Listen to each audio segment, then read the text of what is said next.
এই কনিসিক ভেডার এই পৃথিবীতে একমাত্র একটাই আছে। তো এটা হলো ওয়ার্ল্ডস ফার্স্টেস্ট প্রোডাকশন কার। ও মাই গড! আর পেন্ট করা হয়েছে লিটারালি ক্রাশড ডায়মন্ডস দিয়ে। ইন্স্যুরেন্স কোম্পানি শুধুমাত্র ওনারকেই ড্রাইভ করতে দেয়। এটা আমার দেখা সবথেকে কুলেস্ট কার ডোর। তুমি পাগল। চলো বসা যাক। হ্যাঁ বসে পড়ো। মজার বিষয় এই গাড়িতে যে বসে সে কাঁদে। সত্যি? হ্যাঁ তুমিও তৈরি হয়ে যাও। ঝাঁকুনি যাতে না লাগে আমি আগেই মাথা পিছিয়ে নিয়েছি। এটা এত জোরে যাচ্ছে কিভাবে? আমি কোনোদিনও দাঁড়ো, এটা শেষ হোক। এই কারটা পৃথিবীর সব থেকে ফাস্টেস্ট হওয়ার কারণ হলো এতে twin turbo charged V8 engine লাগানো আছে।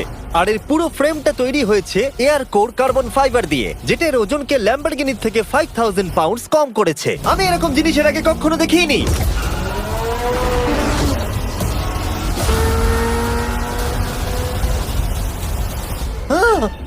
মনে হচ্ছে যেন রোলার কোস্টার রাইড করলাম। আমার হার্টবিট বেড়ে গেছে। কিন্তু এটা দারুণ ছিল। Thank you sir. থ্যাংক